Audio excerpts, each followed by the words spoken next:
Congress just 2 years ago when they first convened, they prayed for a couple of hours before they ever started their meeting. Yeah, we do a prayer every meeting. Hello, welcome. We've got a sign-up sheet on the back table, if you don't mind signing up. Like your cap. Trenton, hey brother, how you doing? I'm all right. When are you going to get a haircut? Don't forget sign-in sheet. Yeah, we got a good major today, and I'm in town for the week, so, we went to.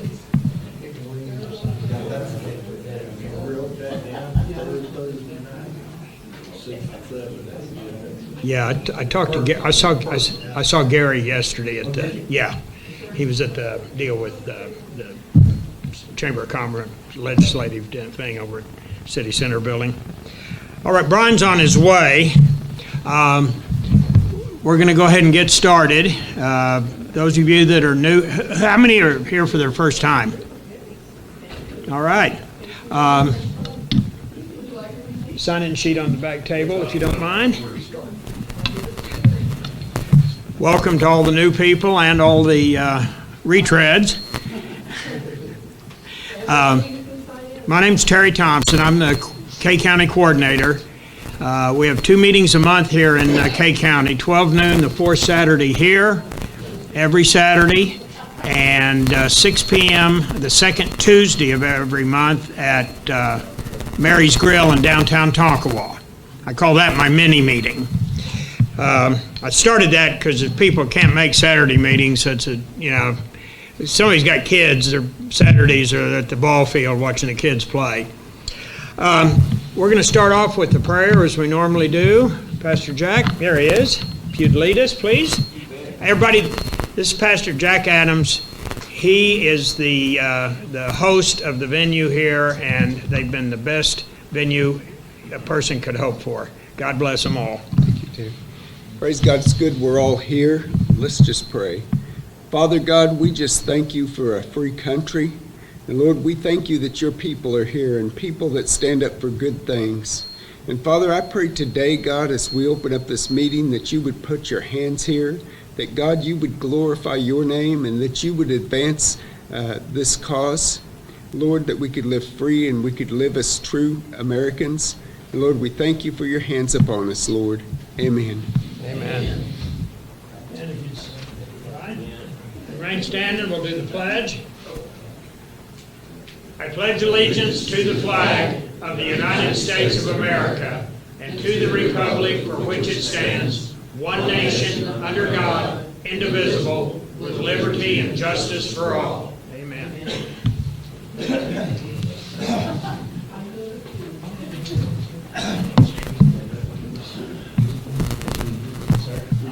Yeah.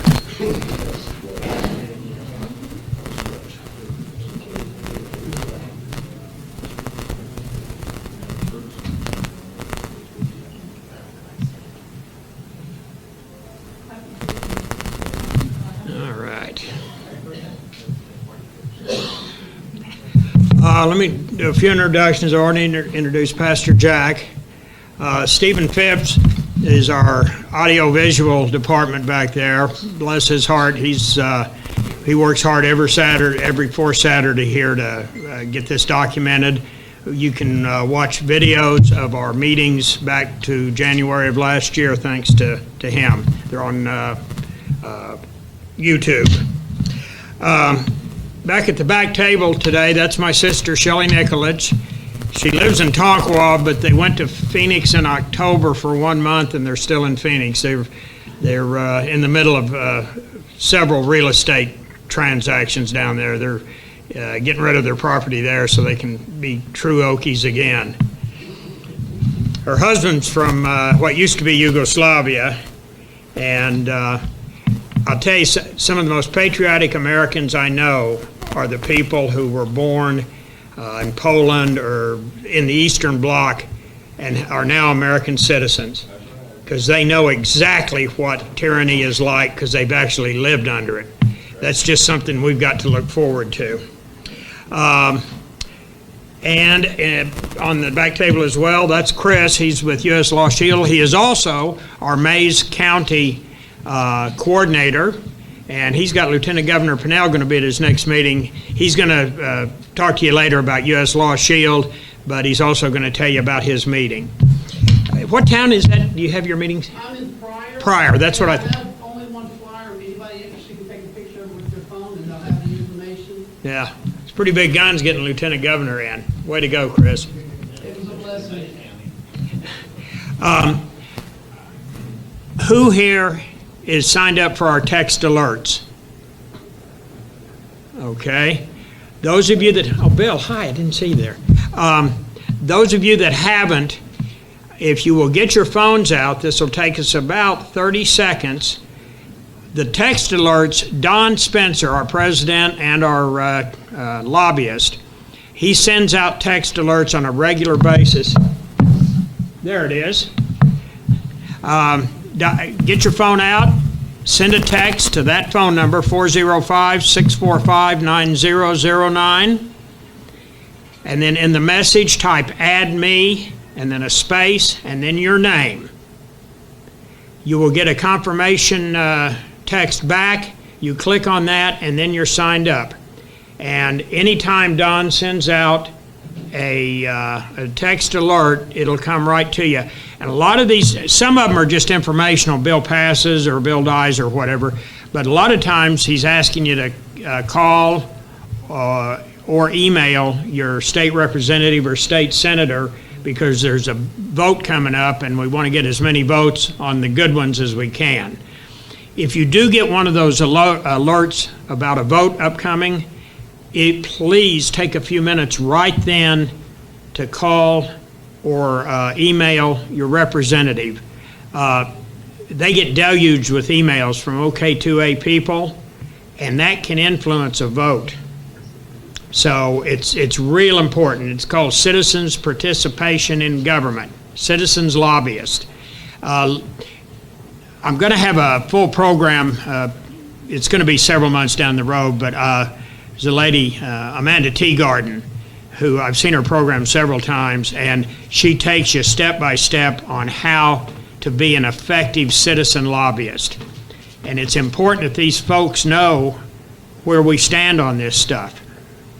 Brian Hobbs, everybody, at least most of you here know Brian. He's got a new title. He's the new county chair for the K County Republican Party, the KC GOP. And Brian is going to talk to us about, the OK GOP convention. Several of you were there, so I hope you can put up with a recap. And about our new state chairman. His name is John Bennett, and this guy is an honest-to-God hero. And also, I think he's going to talk a little bit about the mini riot they had down there.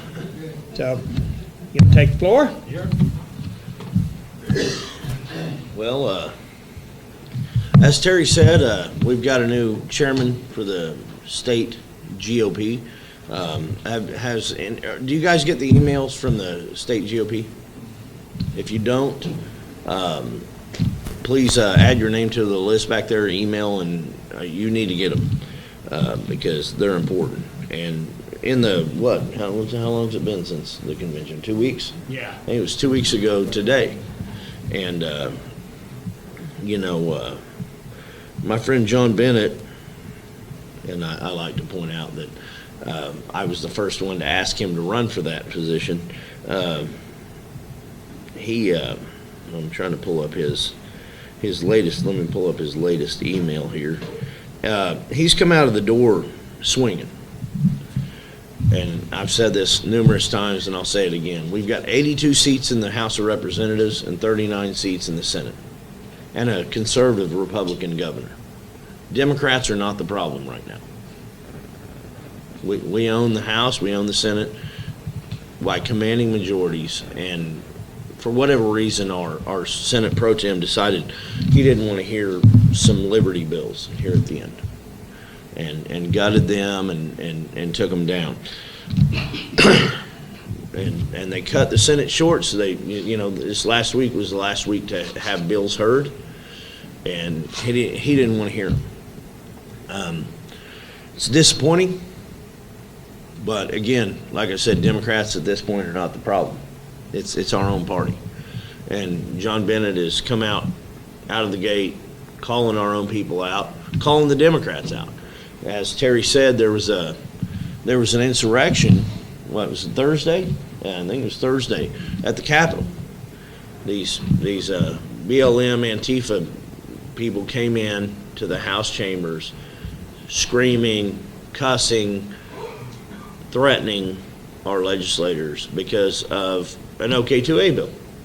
The one that I think they're upset mostly over the bill that allowed us to, if you're caught in a riot, to be able to use your vehicle as a weapon. You shouldn't have to have your property destroyed because people are unhappy with something that you have absolutely nothing to do with. Well, they came in. I've got videos. I need to probably post them. That I was sent from legislators that were filming, and it's just unreal. I've been up there, countless times, always respectful, even when I was aggravated with what was going on. You know, I mean, it's our place. We don't always agree with the votes that are made. I mean, I'll be honest, it's been hard for me a couple times to keep my tongue in check. But that's where we're at. This is what's going on. Bennett and who went to the state convention. Thank you guys, and thank you for standing up for Bennett. Was that a commanding victory or what? That was a mandate. That was a mandate from our people to say we're not taking it anymore. We're gonna take our party back, and that's what he's come out and done. A lot of people are very happy with and rightfully so. He didn't say one thing and do another. He's come out of the gate putting our own people in check, and that's what we put him there to do. So I'm proud of him. I'm proud of the fact that we were able to get such support for him, and I think it's crucial that we start holding our people accountable. Nobody's happy about that. I wish we could go up there and they would do the right thing without us happening to do that, but they do not. Let me see. I wanted to. Okay, there it is. This is just one email from our chairman. Of course, it says Brian. So that would be Charlotte or whoever. Today's the deadline for all bills to be heard, or they are dead. We need as many people as possible to come to the Capitol to advocate for House Bill 2335. No mandatory vaccinations to the general public. And isn't it remarkable that we even have to rally for that? If you don't own your own body, what do you own? I mean, what are we? It's like 1984 I'm living in. I woke up into a communist nightmare. But Oklahomans have exemptions or opt-outs for school-aged children, but no protections for their parents or grandparents. As you read this, you might be saying there are no mandatory vaccinations for the general public currently, so why do we need this measure? This bill would prevent, just like we would have liked to have the choice for masks, lockdowns, or other mandates that we have seen over the last year. 2021 is the year to codify freedom and health choice into Oklahoma state law. As the reddest state, we should be leading in health freedom. These are the kinds of things that our chairman's putting out. There was a few more sentences, but that's kind of the point. And man, what a slugger. I've never seen this. I've been involved for 15 years, probably within the party, and I've never seen anything like this from a chairman. I mean, and we're at that point, and that's one of the reasons my friend Sean Roberts and I called John and asked him to run, because we knew he was uncompromising and that he would take these stands, and it's been tremendous so far, and I'm thrilled.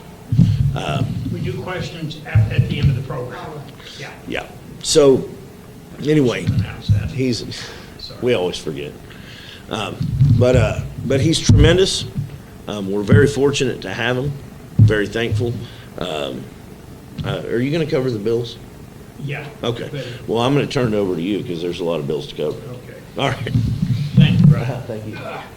Yeah, I should have announced for the new people, the way we do the meetings, just make notes of any questions. We get through the program, and then I'll take as long as, all of us will take as long as we need to answer any questions you may have. That way we can keep the program underway. The Capitol rally, there were about 1,000 people there. Yeah, they had about 1,000 people there on Tuesday. I think it was Wednesday that BLM was there. No, it Is was it- Thursday. I think it was Thursday. Oh. We were there Wednesday. No, we were there Tuesday. We were there Tuesday. Yeah. Well, then it was Wednesday. Yeah, yeah. I had it one day. So, and I just saw some videos of it, but they actually were threatening the legislators in the Capitol House. I mean, that's just, Unbelievable. sounds pretty counterproductive to There was me. a stand down by the state, the OHP. Yeah, that's, the OHP evidently didn't do their job, so the separate guards. The sergeant at arms, is what they call them, if you go to the Capitol, if you go to the chambers, there's old, and they're old fellas.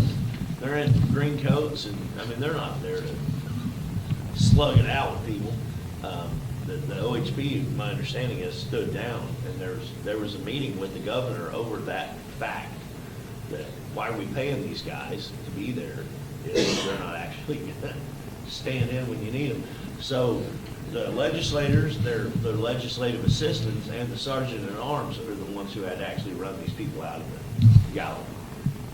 You know, which it overlooks, it's like a balcony, it overlooks the House floor. It's just unreal. And some of Putting the, up with no blows. some of the Democratic House members were involved with this, were supporting it. So, it's, I'll tell you what, the political scene is unlike it's ever been in the history of this country, with the stuff that's going on now. The left takes over whole sections of cities and they call it a summer of love. And conservatives go to Washington to support the president and they call it a riot and an insurrection. It's, we're in serious times, folks. Before I get to the bills, I want to tell everybody, OK2A is really growing. This chapter, K County, was the 4th chapter in the state, and that was a year ago January. I'm going to be in Jackson County, Altus. Is that our Altus? Altus. I keep wanting to say Altus, and I'm going to look like an idiot when I get to Altus, calling it Altus. We're setting up a chapter down there a week from today. I'll be going down for their first meeting, and that, I think, will be either our 44th or 45th. So we've grown from 4 to 44 or 45 in 15 months.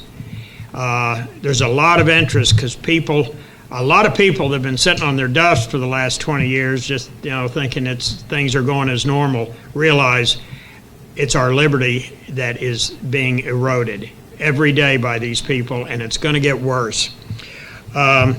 In addition to Jackson, next Saturday, in the last 2 weeks, I attended and set up a first meeting in Fairview, that is Major County,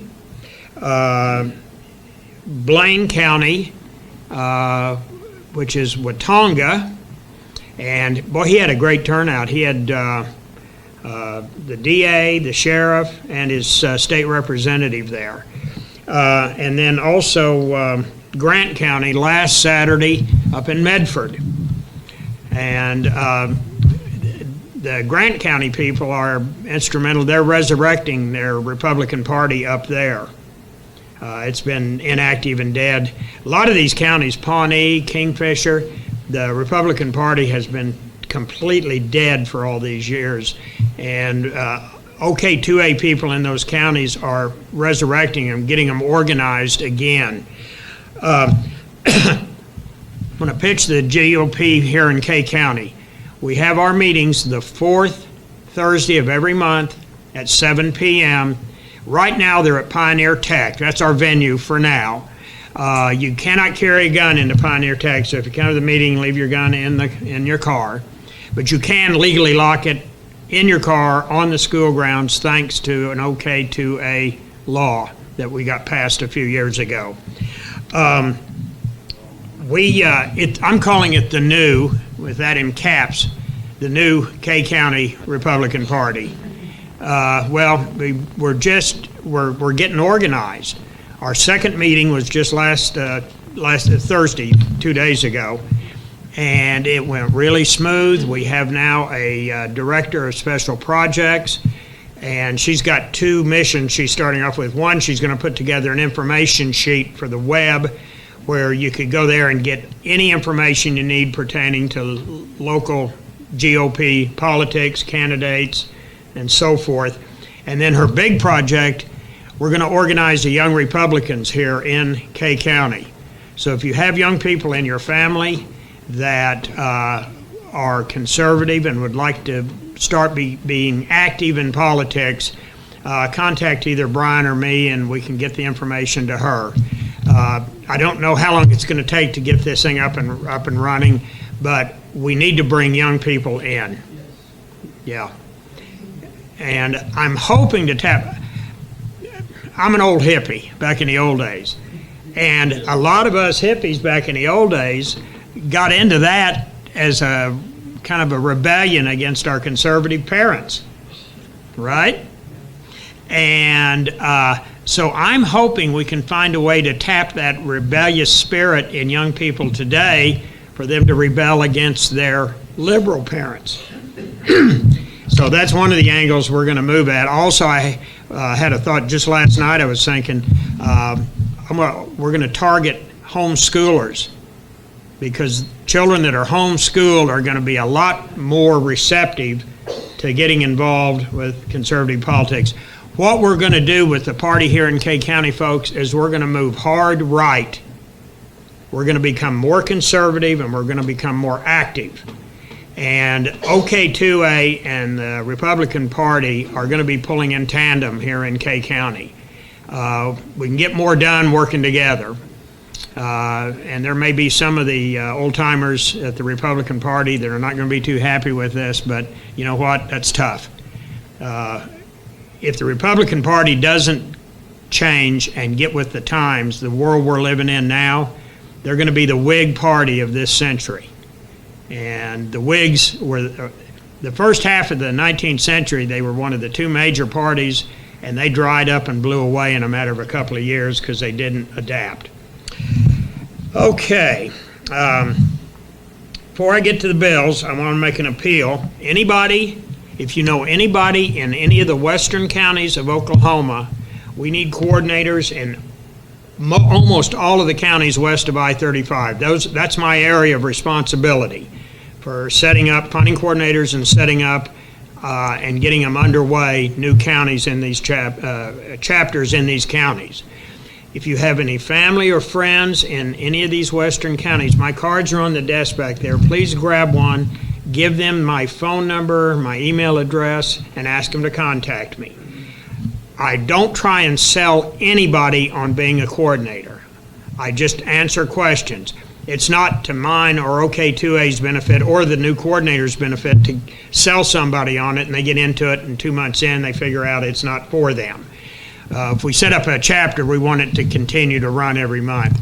But what we need, what I'm looking for is somebody that has passion about our freedoms and our liberties. The Second Amendment is the most important amendment because without it, the rest of the Constitution is just so much paper. If they disarm us, we're no longer citizens, we're subjects. And so please, if you have any family or friends out there in western Oklahoma, please, if they're at all interested, have them call me. I will answer their questions, and I don't try and push anything off on them. We've got one bill I want to mention specifically. This won't be nothing happening on this year, but it's SJR 21, Senate Joint Resolution 21. This is critical that this get passed. Right now, the Oklahoma State Constitution negates the Second Amendment. It says, shall not be infringed, comma, unless we pass laws. And right now, we're one legislature away from losing all of our Second Amendment rights in Oklahoma. SJR 21 would be a constitutional amendment. So that would need to be passed by both houses, and then it would go on a ballot. It would not go to the governor, it would go on a ballot. So just keep that in mind, SJR 21, that's something we're going to be real active on. This is critical, folks. We've got to get our state constitution in compliance with the Second Amendment and the U.S. Constitution. The bill that was passed in 19 is called constitutional carry. That's misnamed. It's permitless carry because we do not have a constitutional right in Oklahoma under the Oklahoma Constitution to carry. Now, to get to the bills. Been a busy couple of weeks here. We've got three groups of bills. The first ones I'm going to cover are bills that have passed. The way a bill goes, let me just run through this again for the new folks. A bill is introduced in either the House or the Senate. It goes to a committee in that chamber. If it passed out of committee, it goes to the floor of that chamber for a vote. If it passes on the floor of the originating chamber, then it goes to the other side. So House bills go to the Senate, Senate bills go to the House. When they go to the other side, they have to go through committee again, and then go to the floor and be voted on. At that point, then if they are passed, they go to the governor's desk unless the second chamber makes an amendment, changes the bill. Then it has to go back to the originating chamber for that amendment to be approved. Then it would go to the governor's desk. So this first batch of bills, they passed in the originating House, chamber, or the committee and the floor. They've gone to the other House, but they've been amended. So they have to go back to the originating House for that amendment to be approved before they go to the governor's desk. First one is SB. Senate bills are SB, House bills are HB. SB number 2, this is to protect women's sports. This would make it against statute for some guy to just declare he's now a female and be able to compete in female sports. This is so outrageous. They've got women that have worked hard their whole life. They set records, and then they got some guy comes in and, blows their record out the door. I'm a state track guy. Oh, okay. Did you? I could have blown those girls off. I could have blown. But you competed as a male. I did. Yeah. Unfortunately, I could have had all kinds of titles. Yeah, you'd have had to shave your beard for sure.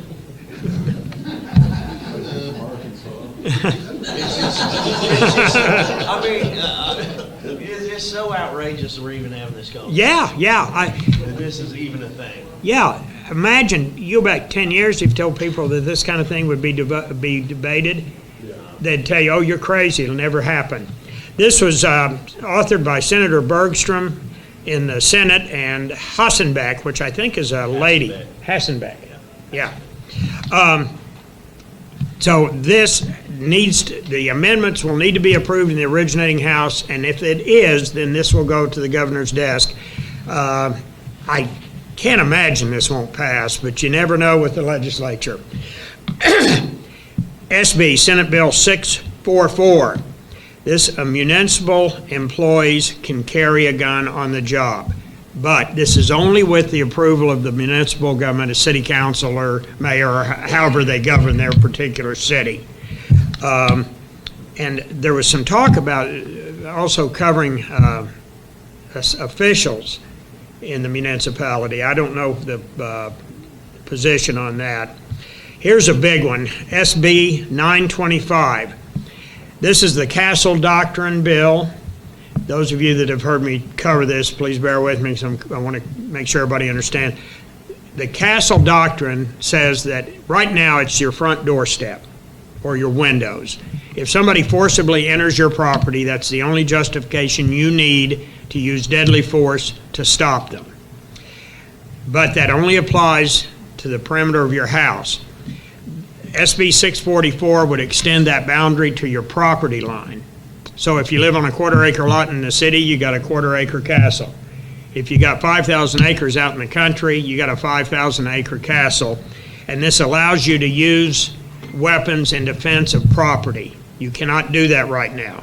You catch somebody stealing your car, or a rancher catch somebody stealing his cattle, if he shoots them, you're up on murder charges. This would eliminate that. Terry, what's the number on that? That's SB 925. Private Property Protection Act is the official title. SB means Senate bill, HB means House bill. Right. Then House Bill 2645, HB 2645. That was our omnibus bill. We're now calling it the Omni Light Bill. It had 5 sections in it. It was a conglomeration of 5 of our bills that got killed last year in the last legislature. The reason we're calling it Omni Light is we've dropped 3 of the 5 from this bill at the Senate's request to make it easier for them to get it through. But all 3 of those sections were covered by other separate bills, either in the House or the Senate. So we're not going to lose those protections because of that. Now, those are the ones that need approval in the originating House to go to the governor's desk. This next group is bills that have been passed by both chambers. They've gone to the governor, but he has not acted on them yet. SB 106, Senate Bill 106, use SDA license to purchase firearms without waiting for the NIC check to be run. And this is in conjunction with a House Bill 2648. I'm sorry. Excuse me. That's the next one. So with this, with your SDA, you go in, you show that, you can walk out with your gun. They still run the check, but you don't have to wait for an approval to go. Now, this was, if this does pass, this is pending ATF approval. So when it goes into effect is anybody's guess. But the ATF has to approve this. And so we'll see what happens with that, but at least we're doing what we can here in Oklahoma. This one is not an emergency bill. So if it is passed, the earliest it would go into effect would be November 1st. Now, SB 368 and HB 2648, that's Senate Bill 368, House Bill 2648. These both declare that religious institutions cannot be declared non-essential. In other words, they can't close your church. And speaking of that, I've now asked this at different meetings of probably 150, 175 people. Has anybody here heard anything about any mosques being closed? No hands up. I have yet to see a hand when I ask that question, and I have no doubts in my mind that if the Muslim communities in America were locked out of their mosques, we would hear about it. They'd be screaming it loud and hard. Anyway, this would prevent them from shutting down churches. SB 631, this is a biggie. This is the Second Amendment sanctuary for the state. And this, with a cutoff of the 1968 Gun Control Act. In other words, anything after that bill passed, that bill would be in effect. That's the one where up before that, you could buy a rifle out of a magazine, they'd ship it to you. Obviously, you can't do that now, you gotta go through an FFL. But this would give Oklahoma the right to ignore any of the gun laws that have been passed since 1968. There's going to be all kinds of court battles when this happens, but what it is, it's the state doing what K County and a lot of the counties around Oklahoma have done with declaring counties sanctuaries, Second Amendment sanctuaries, not illegal immigrants. So this would have more impact because it would cover the whole state. With this in place, local law enforcement would not enforce federal gun laws, anything since 1968. Now, the feds could still come in and enforce them because they're the federal government, but I was just told recently there are exactly 6 ATF agents in Oklahoma, 3 in Tulsa and 3 in Oklahoma City.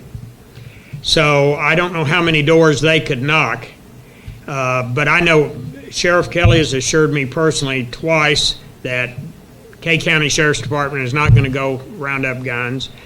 The chief of police in Tonopah has assured me the same thing. I don't know about Bohan here. You Punk City residents would need to ask him that. And the OHP last year, their troopers union voted on and passed that they would refuse to enforce unconstitutional laws. So, in other words, local law enforcement will be on our side. In fact, there are already local law enforcement that are on our side without this 2A sanctuary for the state, but this gives it more teeth. Senate Bill 646, it's SB 646. You'd be able to carry your weapon into any bar, restaurant, wherever, as long as you're not drinking alcohol. So you could legally, you could legally be armed standing right at a bar as long as you're not drinking. So, and this caused confusion. You go to Chili's and they might ask you if you want to sit in the bar. Well, right now, if you've got a gun with you, that would be an issue. So, also, this bill repeals 3 felonies that are on the books right now related to having a weapon in somewhere that serves alcohol. Senate Bill 672, that's SB 672. This allows you to carry a loaded and chambered long gun in your car or truck. Right now, if you get out of your truck, you can chamber a round. But when you get back in your truck, you need to clear the chamber. You can have a magazine in the long gun, but you cannot have a round chambered. You can have a handgun on your hip and it can be chambered. It's a stupid law with the other laws that are in place now. And this was Senator Casey Murdoch. He's pretty much all in northwest Oklahoma. I've talked to him on the phone. This guy is a 24-karat patriot and conservative. Remember his name. I think he may be going places in the state government. Senate Bill 926. We're calling this the BB gun bill. This, right now, it's against the law to discharge an air-powered rifle, CO2 or pump, whatever, BB gun, inside city limits. This would allow you to do so, and this has got a bunch of advantages. Number one, if you've got kids or grandkids, you can go out in the backyard and teach them gun safety, and you can learn about 70% of your marksmanship with an air rifle. The only thing you have to get used to when you step up is you got recoil to deal with. There are 2 provisions on this that if you exceed those, you can be cited. Number one, the muzzle velocity of the BB cannot be more than 400 feet per second, and the BB, the pellet, cannot leave your property.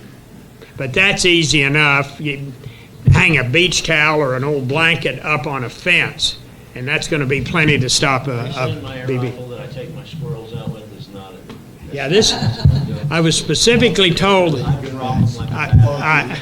I was specifically told that this did not allow hunting of squirrels. It's for recreational. It is recreation. Tree rats. Get your attic. Yeah. H. Bill 2648, that ties in with the Senate Bill 368. religious institutions cannot be declared non-essential. House Bill 2774, the author of this is our own John Pfeiffer, which is western K County and areas west. This is to require local law enforcement, sheriffs and local police departments to cooperate with ICE. And how long ICE is going to be in business with this administration, that's a whole different question.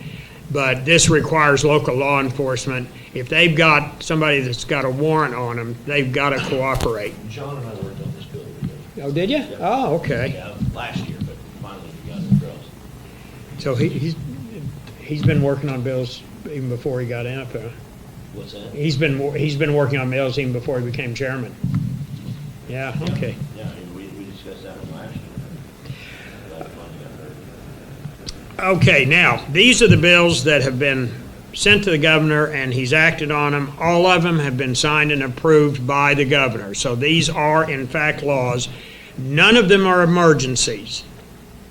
In a bill, if it states in the bill that's an emergency measure, it becomes law the instant the governor signs it. If it does not specifically state an emergency, then it becomes law the following November 1st. That's what happened in 2019 with our permitless carry bill. Okay, SB 839, this is outrageous when I heard about this. A game warden must get your permission to place a game camera on your property. Seems like common sense, but we Yeah. have to make a law for it. Right now, before this goes into effect, they can come onto your property without even telling you and put a game camera up. I mean, talk about invasion of privacy. One of the things that's going to need to be addressed at some point down the road, these game wardens have more police power than any other police enforcement people in the state. They can enter your property just because they feel like it. They don't even need to have a just cause. So this will, at least they will not be able to put a camera up on your property without your permission. House Bill 1630. This ties in with the one I talked about above, 106. This uses your SD license for purchases without waiting for the NIC check. I'm sure the other one will get signed, and to be honest, maybe Brian would know. Why do we need two bills on that? Do you have any idea why that? Which one is it? It's the one on the SDA license. We got SB 106 and HB 1630. It's just typical, for Don. He'll run the same bill in the Oh. Senate, and he'll run one. Oh, in the House. okay. That way, if one of them gets shot down in one house, it still has Yeah, a chance in the other house. that makes sense. And then this is the biggie that's so far been signed. This, again, won't be law until November 1. Driver escaping crowd unlawfully blocking road or their vehicle. This is why they were raising hell in the Yeah. Capitol. Yeah, this is the bill BLM was specifically at the Capitol complaining about. This has gotten all kinds of crazy publicity. I mean, surely they should be able to, they're coming up there, they should be able to beat your car up. Yeah. And, Well, what I'm sure. On an interstate, burn your horse and things. Yeah. You got the right to defend. Has everybody, I'm sure everybody's seen the video from Tulsa about a year and a half or so ago, the horse trailer, and they threw some kind of pyrotechnic device in. Cop got killed. Yeah. So this absolves you from criminal liability and civil liability. And it makes your car a legal weapon to get out of the situation. Now, Who authored that one? that is Kevin West and Standridge. I don't know Bob Standridge. Standridge, yeah. He's Bob out Sta- of Norman. Yeah, he's a Oh. good guy. Would you repeat the number? HB 1674, 1674. We could probably get Rob up here to speak for it. That'd be great. Yeah, it's awesome. If I was using this in a crowd, I would have in my mind more push them out of the way rather than thump them at 40 miles an hour. For one thing, you do that, you might disable your car, and then all of a sudden you're in a disabled car in the middle of an extremely mad group of crazy people. So this has got a lot. In fact, Kevin West and Senator Hamilton, Warren Hamilton, they were the ones that were on Fox News. Or no, I'm sorry. It was Sean Roberts and Hamilton. Yeah. I was up at 3 a.m. with Sean prepping him for his interview. Poor guy, his eyes were bloodshot. Yeah, 3 that's- o'clock in the morning to get on Fox News. Ham- They did, Kevin West was on Fox News as well. Was he? Oh, He was okay. on later that day. He was Ah, talking okay. about a different bill. but- I don't have a TV, so I don't keep up with that Well, too I well. didn't watch him either. Yeah. I mean, other than they sent me the clips, but I don't have TV. Yeah, I should have mentioned that earlier. Sean Roberts, who has been, he got an award here at one of our meetings several months ago. He's a great guy. He and Warren Hamilton, who I met at the convention, this guy is a rock star. It's his first term in the Senate, and this is the second time he's been on Fox Swinging for News. the fences. Yeah. He came out guns blazing. Yeah. Great guy. Great guy. Now, these are some last-minute notes I made this morning off a communication from Don. So this first one should have been in the first group. This is a House Bill 1775. It has to go back to the Senate for a vote and then to the governor. And what this is, who in here has heard of critical race theory in the schools? Yeah, okay. Basically, it's a racist program because everything that's wrong in the entire world is only because white people are here. That's exactly what it states. And this is being taught in schools all over the country. If this passes and the governor signs it, they will not be allowed to teach that kind of KRAP here in Oklahoma. Big one that a lot of us have been following real close, House Bill. Terry, can I add? Yeah, go I ahead. think that's crucial because, Yeah. I mean, all of us understand that they're indoctrinating our children. And it is crucial that this gets signed because they're putting this in your child doesn't choose what the pigment in his skin is when he's born. I mean, and I find it so ironic that, you know, Martin Luther King's whole thing was about the content of a man's character, not Yep. the color of his skin. Yet here we are, 40, 50 years later, teaching our children that white man bad. I mean, this is insane. So I think that one is paramount in our future and for our posterity, for our children and the generations that come after us. I think that one is bigger than what we know. And I do look Yeah, for amen. Kevin to sign that. Matter of fact, John Bennett's meeting with Kevin Stitt on Monday. Oh. Well, hopefully this will clear the Senate and get back in. This, in long term, this might be the most important bill pending because they're dumping this into kids' minds in elementary school. Can you imagine being raised because you happen to be one color or not and being taught that you're evil? And they're pushing that on you. I don't even know what that would do to a child's psyche, but it can't be good. Yeah, I was. Shootings, keep that. I mean, just saying, I'm just. I was talking to a young man this last week in Tonopah. He came to a job fair that Tonopah Development Authority put on. And I got to visit with him. He lived in Albuquerque, and that's where I spent a large portion of my life. And I was talking to him about specific points, and every one of them he was conservative on, Second Amendment and others. And then when I asked him, are you a registered Republican or a Democrat? He said, well, I'm kind of in the middle. And I think what it is, these young people, if they're conservative, they're afraid to say they're conservative in their peer group. And it could cost you a girlfriend. And I remember being that age. And I don't think that's the word you said to me. that isn't the words I used with him. Use your imagination, folks. But these young people they're even if they're conservative, they're afraid to talk about it because of all the stuff that's going on. So this, let's hope this gets through. Now, two bills, one bill that everyone was following, I think, House Bill 1236 and 1237, which is the 10th Amendment States' Rights Bill, which was going to give the state the authority on presidential executive orders. The Attorney General would look at them, and determine if they were constitutional or not, and if they weren't constitutional, then we weren't going to enforce them here. And what happened with 1236, it passed with flying colors in the House. It got to the Senate, and there were, 82 people Yeah. or something of that yeah, number signed on as co-authors. yeah, They signed on to the bill. They didn't just listen to it. They were supporting it, and it goes to the Senate. the President Pro Tem, whose name is Greg Treat, he's out of the northwest Oklahoma City area. He didn't want to hear the bill, and so there was pressure put on him.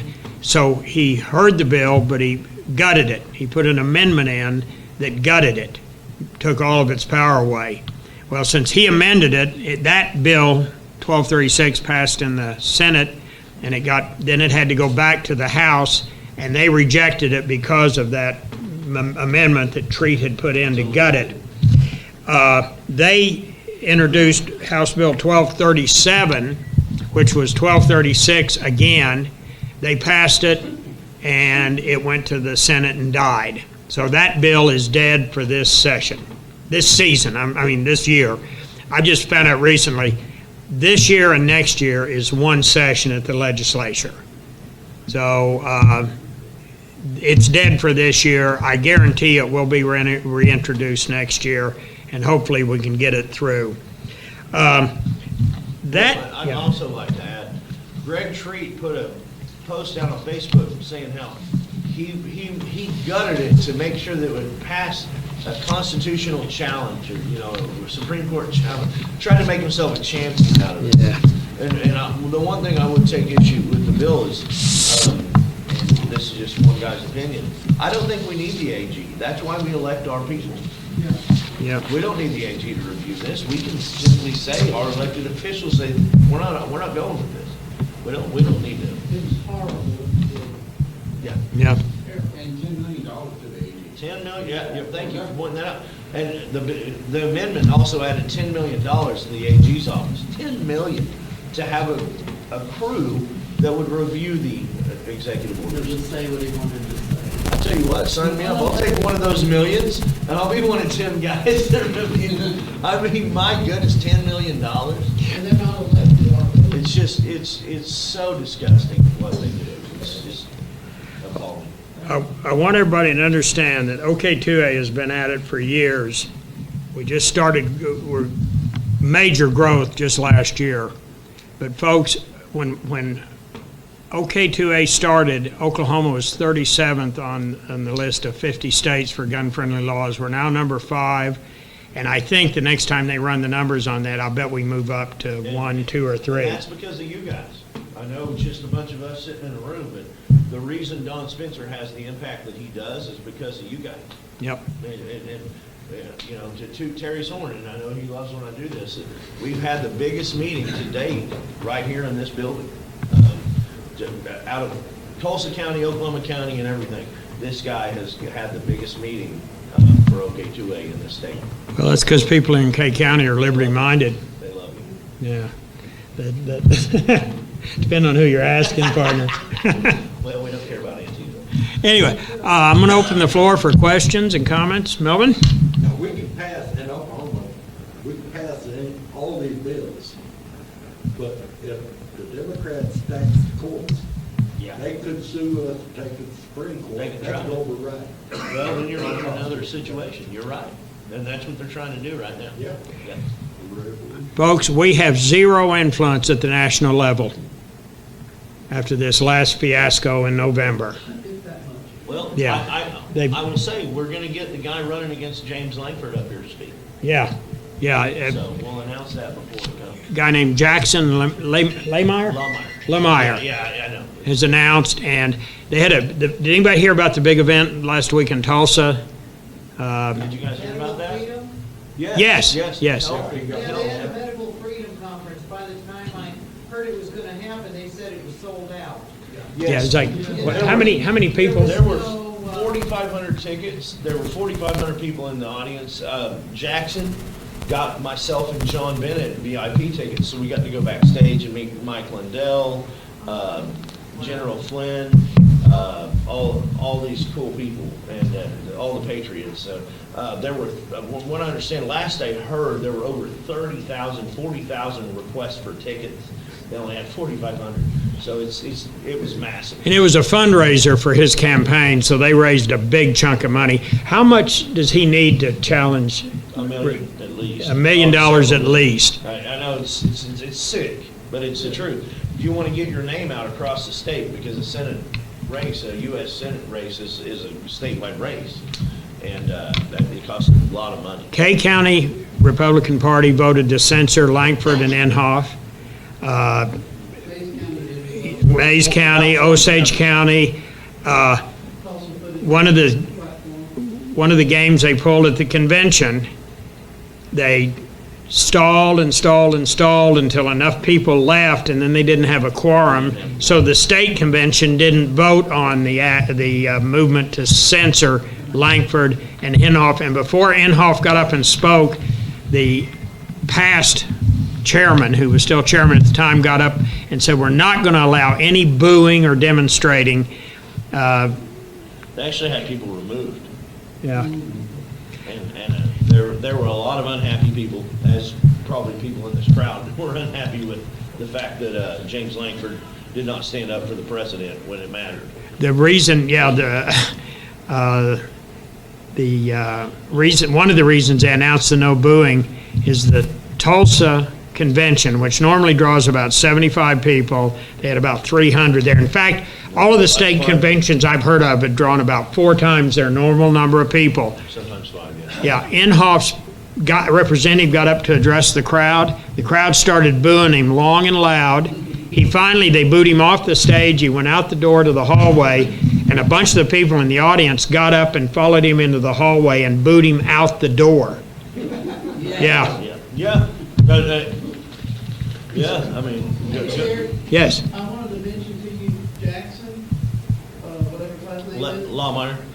He is going to be a guest speaker at the Mays County Republican Party next month. Oh, So if you wanted to come hear him or whatever. yeah. Yeah, we're gonna get him up here. We'll get him up here too. Yeah, he's a phenomenal guy. I hope that you guys, we'll announce him before we get him. Oh, yeah. We were just timing it for the right time. He's got a year and some change to run an election, so we're not in a hurry. And you've been waiting the whole meeting for some questions. Fire away. It's more of a comment. They're going to use those vaccine passports as a coercive device. They're not going to do that. They're going to try to do that. Yeah.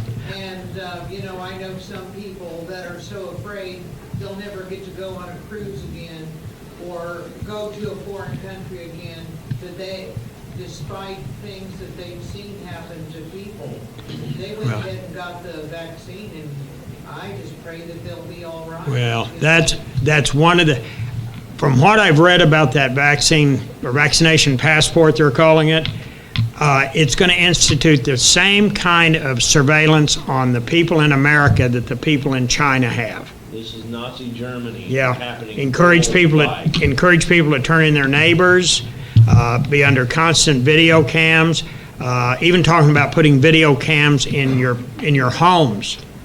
Good luck. Well, I'll tell you, folks. They are, Yeah. well, they technically already have. Smart TV. Yeah, well, I don't have a TV. But this is the kind of stuff, folks. It's all right here, they know exactly everything. Well, that's true, yeah. Fact. This is serious stuff that we're dealing with, folks.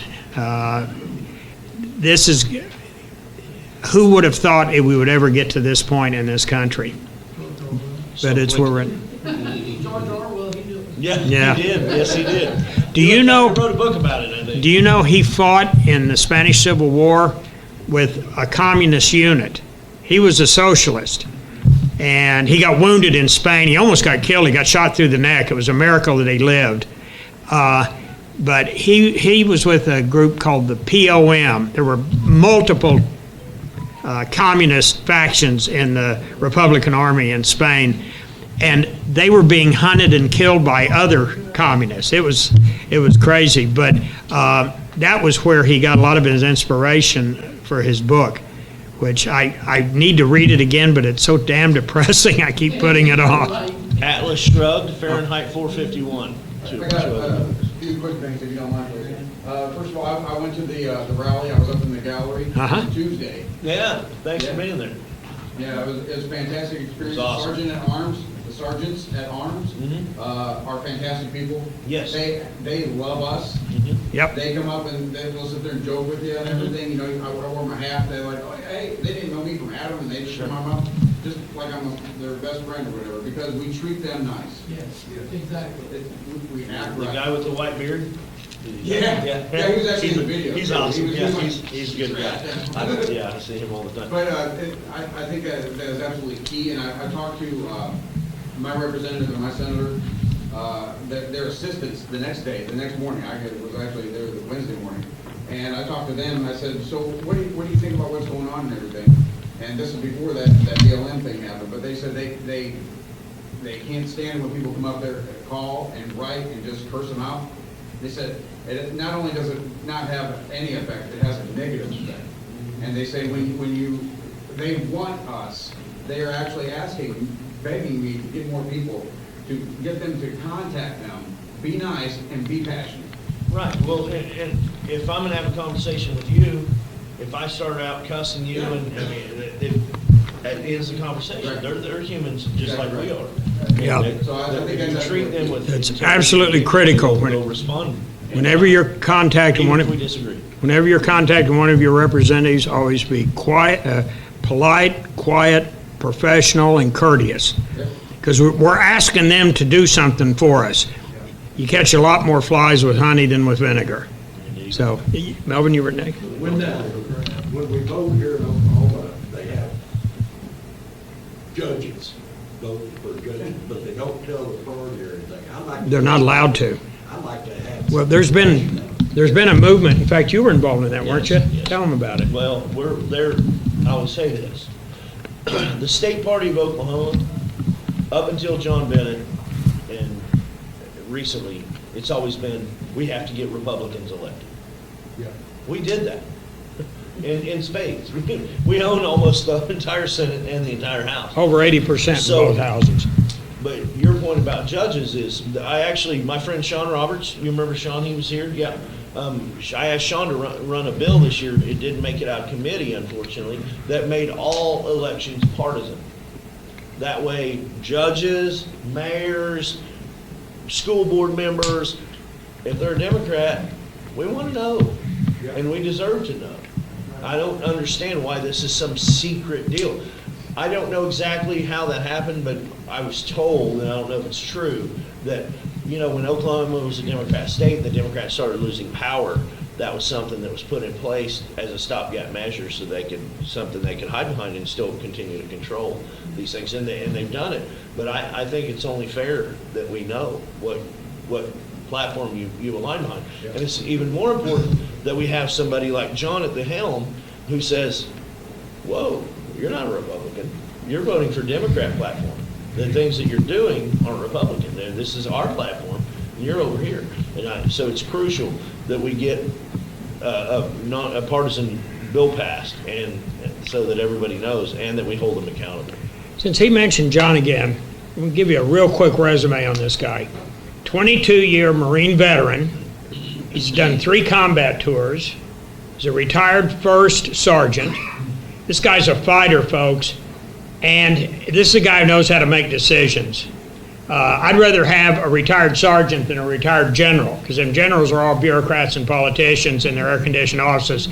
This guy's been in combat, leading men in combat, probably making 3 or 4 decisions a minute that are life and death decisions. How many Marines do we have in the audience? Okay, yeah, me too. Okay, so I can make a joke. I give John a hard time. Is he still eating crayons? Yeah, no, I said, it's kind of an oxymoron because John was Marine intelligence, so I was like, I'm sorry, I give him a hard time about it, he laughed. I'm like, that's kind of an oxymoron, Marine intelligence. But he was military intelligence, and he's a smart guy. And he actually goes around, and I don't know if I should, I don't know.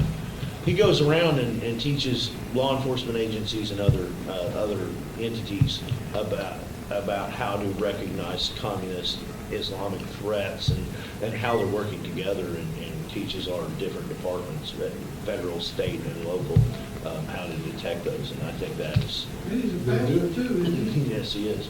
He's a pastor. Yeah. You don't find a pastor who's willing to pick up a sword very often, and so he's one of those guys. He is tremendous. Char? I was just curious with the letter that Bennett sent out to Jason Lowe? Lowe. Mhm. Is it beneficial for those of us to follow up with a letter to Lowe or not? I don't want to say too much, especially because we're on video. Oh, but okay. There are things happening Okay. to find out exactly how they can eject a person from the house, and he's not the only one. I will say that he was not Right. the only one involved. Okay. Yes. I don't know if everybody does. I'm learning, I'm kind of self-teaching myself on how to use oklegislature.gov.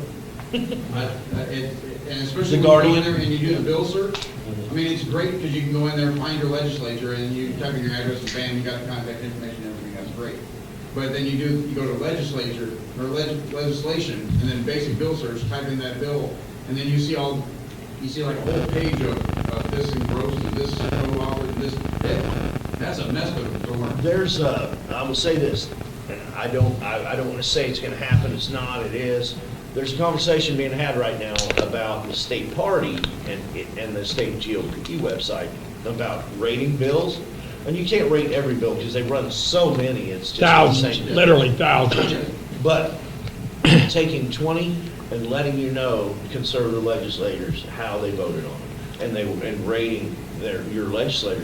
And it's going to make a lot of people mad, but it needs to be done. Well, I That like might that, help. but my point is, if you go in there and you try to do your own research to try to read the bill, It's very which I always try to read the bill before I make a recommendation, but it's hard, which version? You go to versions and then this one's engrossed, this one did this, and this one. Yes, and they're amended, and What is engrossed? I made a mistake. Okay, well, I'll give you an example. A friend of mine, Jay Stiegel, I don't know if you guys have heard of Jay. He's a Yukon representative. He was actually Good guy. Awesome guy. He was actually deployed when he was running the campaign back in 18. So his wife went around and did a lot of things, and I got to know her. And then when Jay got back, he was elected. I got to meet him, and we became friends. Well, there was a bill at the House floor, and it was atrocious. And so I put it out on social media, because I got a lot of people who look to me to put this stuff out there. I put it out there, and about 30 minutes later, I got a call from Jason. What the hell are you doing? And I said, what do you mean? He said, why'd you put that out there? I said, well, because it's terrible. And you should be ashamed of yourself. He goes, that's not the language. Well, they gutted the bill, put in entirely new language, and I felt like an ass. I'll just say that. So I had to make a public apology, and so I understand exactly it can be complicated in doing that, and that's why OK2A, the state party, and these people who that's what they do is bird dog this kind of stuff, and so trying to do each bill on your own that's going to be a challenge. I wish there was a better answer, but there's not, and that's why we have so many entities that are doing this. You asked about engrossment and enrollment. Yes. Okay, it's my understanding, I think I got it figured out, but it was on my own. And the engrossment is when the second house, they write the bill up, it's semi-official final wording. The enrollment is after everybody's voted on it, it's been approved, then the enrollment means they write the bill up in the exact language to go to the governor's desk. That was my assumption. Yeah, and so it's, the further I get into this legislative stuff, the more I know I've got to learn. Char? I was just gonna follow up to your question about the judges and so on, not knowing which, party they belong to, but if I remember correctly, before we went to vote, last time, either Don Spencer or you, Terry, or somebody made a list of the judges and so on and their voting records so that we would know which judges to vote for as we went into the voting booth, because so many of us don't know their names, which It's was something a we need great to pay help. attention to. Well, A great help to Terry and I, because we didn't know who these people were. this is an issue that when they gutted the 1236, and we were talking about that earlier with the senator, the pro tem of the Senate, which is like the Speaker of the House. When he gutted the 1236, it was, well, so it can pass a constitutional challenge and this and that. And Don Spencer and I were talking, I said, let it fail. Let our Supreme Court try to shoot this down, and then we know who our enemies are. Yeah. Right? I mean, Right. then we know. Look, vote them out. Or, as a matter of fact, there is the ability to recall and impeach our. We can't do it at the federal level, but we can do it at the state level. We can impeach our judges. We can get rid of them, and the Senate and the House can do that. Can we? I thought they were. It says, in the Constitution, it says, shall serve on good behavior. And they spell behavior funny, so you are, but on good behavior. But then again, they also say that, impeachment is but a scarecrow, so it's not gonna happen. It can't happen, but it won't. Well, we can do it in Oklahoma, and Right. we've got the numbers to actually do it, as long as we can get our. Well, Can you imagine Kevin Stitt appointing a bunch of conservative judges? And I know Kevin hasn't been perfect, he's a friend of mine, but he's been a great governor. I mean, I thought it was atrocious when, and Terry and I talked about this, that the governor of Texas reopened the state, and everybody's like, oh, good for Texas. We never shut down, and he doesn't get credit for that. I mean, because there was no grand reopening, right? So it's like our governor's had our back the whole time. I mean, like I said, he had the restaurant closures and stuff, which were unfortunate and whatnot. But that's the worst that he did. Hey, he's been a good governor. One real quickly, if you don't mind, I'd like to make a motion that next year, we make it, instead of HB 1237, we make it HB 1776. I bet we can get somebody on board for that. Chris? Yes, sir. Ready? I'm gonna let Chris tell you, he's got a lot of good information on legal aspects, if you need to use your weapon, and U.S. Law Shield, which I'm a member of and have been for 3 years, and highly recommend it. Thank you. How many of you are already members of U.S. Law Shield? Look around. How many of you have never heard of U.S. Law Shield? A few of you. Basically, the easiest way to understand it is we are legal defense for self-defense. Now, we all know what ideal is, right? We should be able to defend ourselves and that's it. But guess what? That's not the case. Especially if you defend yourself in a liberal area, or you have maybe a prosecuting district attorney or something that wants to make a name for themselves. Maybe they can use you as a launch pad. Let me just say this. There's not very many people who really care about you in the government realm. I'm just telling you the truth. And if you defend yourself, there's a high probability you could be arrested and or prosecuted, and it's almost definite you're going to be sued. Because after all, the only reason they were in your house at 3 o'clock in the morning with a gun and their buddy was because they didn't have enough money for school supplies, so they was robbing you so they could buy school supplies. Y'all are laughing, but how many of you heard that foolishness, right? Well, let me give you a few examples. How many of you remember Officer Shelby out in Tulsa? Doing what they're supposed to do, right? Took 8 months and a day and $680,000 in legal fees. And that was a short case. It didn't take as long.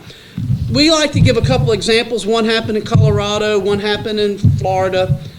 Took about 18 months, and there were muggings. Now, come on now, you're being mugged. And you would think that's an open and shut case, right? Wrong.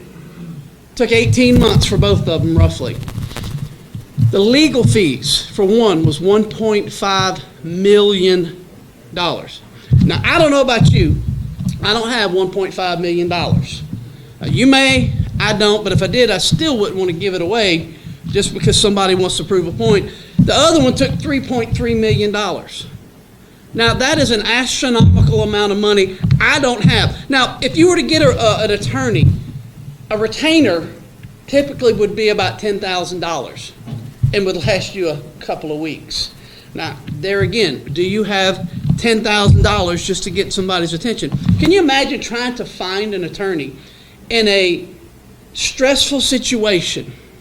Something happened, maybe 3 o'clock Christmas morning, and up under your Christmas tree wasn't jolly old St. Nick. It was a crackhead with a crowbar, or maybe two or three of them. And they're in your house. And let me just say this. If they know your house is occupied, and they're in your house, uninvited, in the middle of the night, and they have weapons, I could assume safely that they're willing to harm me if I get in their way. Okay? But that doesn't matter to some people now. You know, oh no, they wouldn't have hurt you. Okay, well, imagine trying to call an attorney that you have no relationship with at 3 o'clock in the morning. If they don't recognize your number, you think they're going to answer the phone? No, why? Because their sleep's important. They don't know you. They don't have a relationship. It's not that they don't care, but I don't usually answer phone calls at 3 o'clock in the morning unless when I pick it up, I recognize the number. Why? I'm also a pastor. And so I look at that and I see that. Why? Because, you know, if you get somebody in India trying to sell you an extended car warranty, I just don't want to hear it at 3 o'clock in the morning. So we've been in Oklahoma for 11 years. We've been around since 2009, but we've been in Oklahoma for 11 years. We have over 640,000 members. And in Oklahoma, you know how many criminal cases we've lost? You don't have to count very high. You know how many civil? None. That's strong. We have over 250 attorneys that we work with nationwide. And so we have over 640,000 members. We're strong. We're effective. These are attorneys that are like us. Now, I want you to picture in your mind, somebody says, well, I'll just get a public defender. Well, to qualify for a public defender, you can't have assets, you can't have money. If you do, you got to sell all that, pay for an attorney, and then change midstream. Now, let me just say this. The attorney you have that's assigned to you as a public defender attorney, there's no guarantee that they're pro-Second Amendment. In fact, they may not like guns. And imagine one of them defending you, how hard they're going to fight for you. And this is something we have to really think about. Anyway, we cover any legal weapon. Could be your car, could be your fist. Let's say somebody attacks you and you pop them, they fall over. Maybe they're on the street, you hit them, they fall in front of an oncoming vehicle. Maybe they fall, bump their head, and they die. Well, somebody may charge you with manslaughter. Somebody's probably going to sue you because you didn't have to hit them in their mind. Our response time in Oklahoma is typically less than an hour and a half. In the bigger cities, it could be even quicker than that. Some good things about us. We cover attorney fees. No caps. In other words, no limits. You know, can you imagine you're trucking along, you got $500,000 in coverage, you think you're good, and the case goes longer, and right around the time when you need to really have somebody there for you, the money runs out. And the attorney's going to say, been a pleasure doing business with you. He's going to get his $500,000 to somebody else, right? Folks, it's too important. So there's no limits, no out-of-pocket, no deductible. Now, imagine if your attorney has to go out of town on your case. Is he going to stay at a Motel 6 type motel that's a more efficient, cost-effective? I stay at Motel 6 because I'm on a budget. Or is he going to stay at one that's more in the upper end? I eat at McDonald's breakfast, but do you think he will? So take that into consideration. I want a solid, good attorney defending me, taking care of me. Now, one of the things that's, another thing that's really good, we have a non-emergency hotline. You call that number during business hours, let's say, okay, I'm going to Kansas. Now, most people, if you have a concealed carry permit, you know probably maybe half the laws in Oklahoma, right? Well, if you need to find out more, you can call and they'll let you know. But let's say you're going to Kansas or Texas or Illinois. What are the laws there? You can find that information out. Now, this other thing here, this number right here that's white, that's in the red background, what's really strong about us, and as far as I know, we're the only one that is like that, when you call this number, you get an attorney. Why is that important? Attorney-client privilege. So let's say something happens, you call 911, somebody was in my house, I think they were trying to kill my child, so I shot them. That can be subpoenaed. And if they prosecute you, oh, you only thought they were doing it and you killed them? Well, the reason you thought that is because they had a knife and they were fixing to stab your child. But that won't come out. But when you call this number and you're speaking to an attorney and not some operator, attorney-client privilege. Now, how many of you here do not have U.S. Law Shield? I'd like to show you the application real quick. Okay.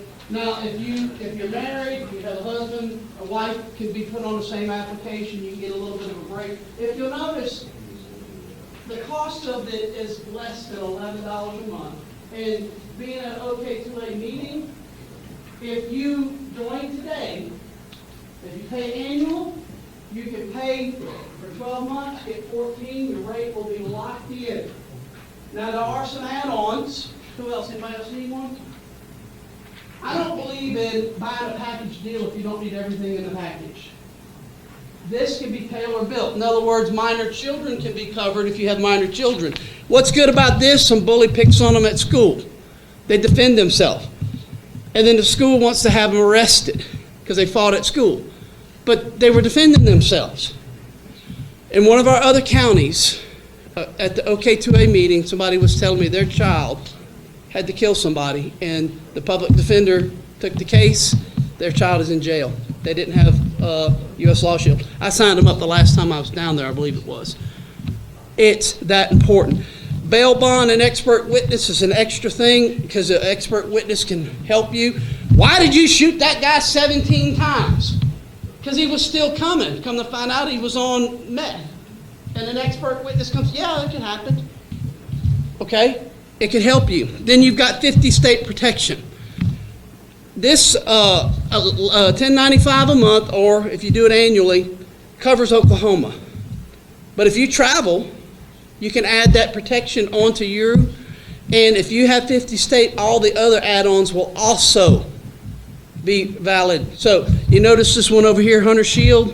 You accidentally do something when you're hunting. It's good in Oklahoma, but let's say you like to hunt in Colorado. You have it, it takes care of you.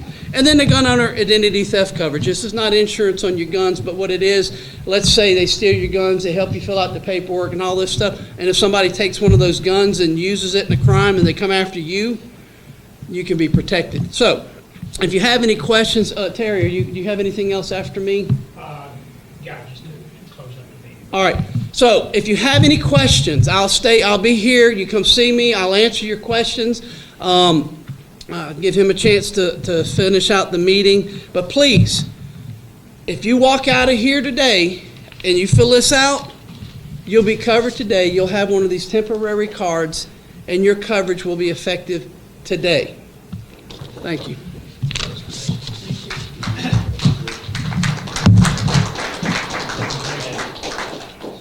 One thing I'd like to throw in about U.S. Law Shield, those of you that have been to other meetings with me have already heard this.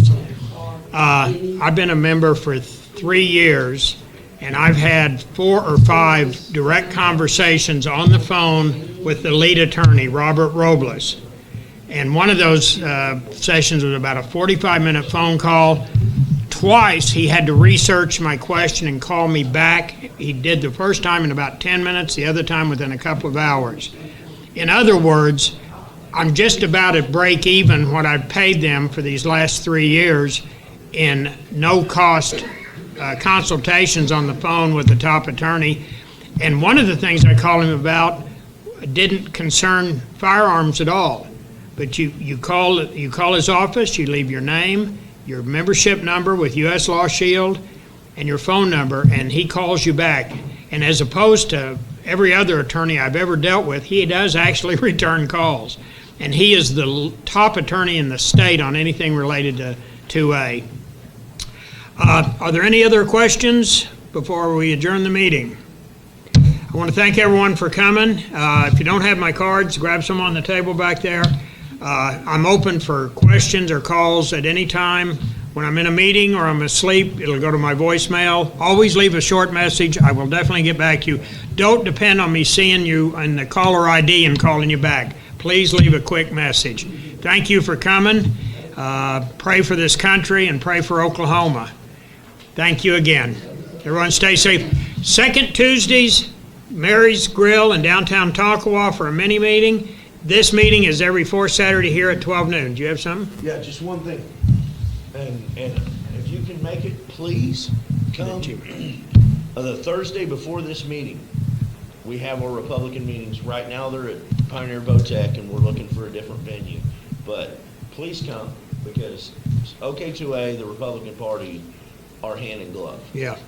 And we need people active if we're gonna make a difference. And a lot of you have come, and thank you. And I will guarantee you, any of my meetings that you come to, I guarantee you will not leave feeling like you've wasted your time. Thanks again, folks. See you next month, if not sooner. Questions? These applications